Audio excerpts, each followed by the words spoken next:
Of all the items in my collection, this might just be the rarest of them all. It's pretty unlikely you've seen this set before. So in this video, let's take a closer look at this very, very rare LEGO set, and I'll share with you what it is and how I got it.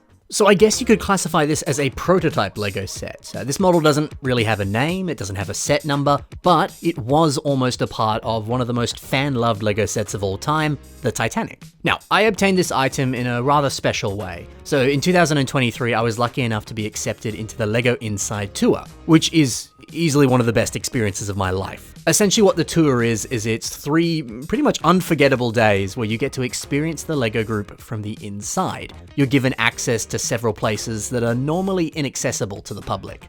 For example, I got to tour the LEGO factories in Denmark where LEGO bricks are made. I got to see the LEGO Vault, which houses a copy of every single LEGO set ever made. I got to build a LEGO MOC in the heart of Billund. There were so many wonderful experiences. So to get into this tour, you essentially have to sign up for it, and then from there, you're basically going into a lottery to be accepted in. There's thousands of people that enter every single year. It's not easy to get into. I heard stories of people who waited 7 years to get into the tour. Thankfully, I got very lucky. I'm very grateful for that. Now, on one of the nights of the tour, everyone on the tour had a lovely dinner, and during the evening, LEGO designer Mike Psyche, he hosted a LEGO quiz where participants had to guess the name of LEGO elements. Now, I thought that would be easy because I spend a lot of time on Bricklink. I'm decently familiar with the names of elements, but it wasn't the Bricklink names of elements, it was the LEGO official names of elements that they use in-house when they're designing sets. And most of those names are pretty different. So myself and 4 other people, we were a part of this quiz, and yeah, it was tough. I did not win. I came close, but I certainly didn't win, but it was a lot of fun. Anyway, so the prize for winning this quiz was this specific set.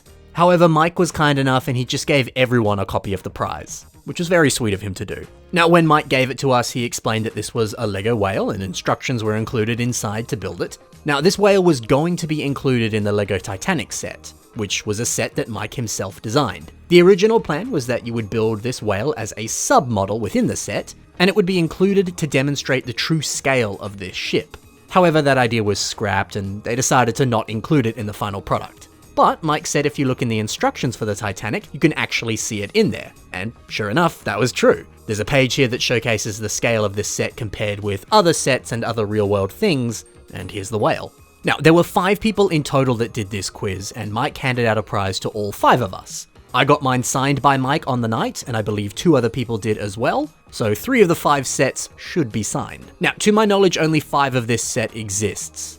Now, none of the parts are really exclusive to this set, you could just build this yourself if you really wanted to, but to have this with the instructions and the original bag that it came in, then it's incredibly rare. It's possible that Mike has his own copies of this set, so maybe there's a few extras. I'm also unsure if any other additional copies were given out during other tours. I do know that the LEGO designers who participate in the inside tours, they always change every time. So look, it seems likely that our group was the only one to be given these sets, and as a result, only 5 exist. With the instructions, with the original LEGO Ziploc bag that they came in, all that kind of stuff. So what's this worth? No idea. This isn't really something that's actively being sold or has ever sold, to my knowledge. To me, it's priceless. Although I remember the evening I got this, when I was leaving the dinner, Mike stopped me and he said, "Hey, if you ever sell this, let me know how much it sells for, I'm very curious." And I told him what I still would tell him now, I'm never gonna sell this, this is one of the coolest things I own. But of course, if I ever do, I'll let him know.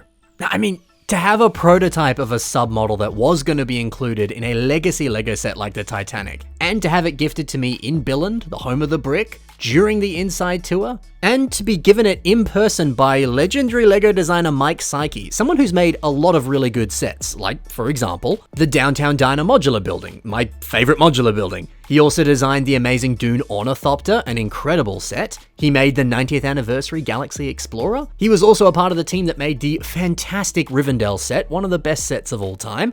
And he also designed my favorite ever LEGO set, the 90th anniversary Castle set. So yeah, this is really special to me given the circumstances around how I got it. Now let's take a closer look at the whale itself. It's a lovely little design for a whale. I really can't think of any way to build this better, especially at this scale. I love the use of this half cone piece here for the mouth of the whale. Also, this is a very effective design to make the blowhole. Just a little jumper tile on top. That's the perfect way to replicate that. Then we have this lovely 1x1 dots quarter tile here to replicate a dorsal fin. Now don't worry, this is not an illegal technique. Tiles in between studs, they don't cause any pressure on the pieces whatsoever. If you were putting a plate in here instead of a tile, that would be causing pressure, and then it makes it an illegal technique. It's just how the maths and the dimensions of Lego pieces work. They are slightly different for plates versus tiles, so since this is a tile, you're all good. Totally legal, totally cool. I also like this subtle eye design here using a black stud, that's fun. The dark bluish grey and the dark blue color scheme, it's lovely. It's just a really cute and fun little build, isn't it? Now those instructions. Will I show you the instructions so you can build the whale yourself? No, I don't think I will.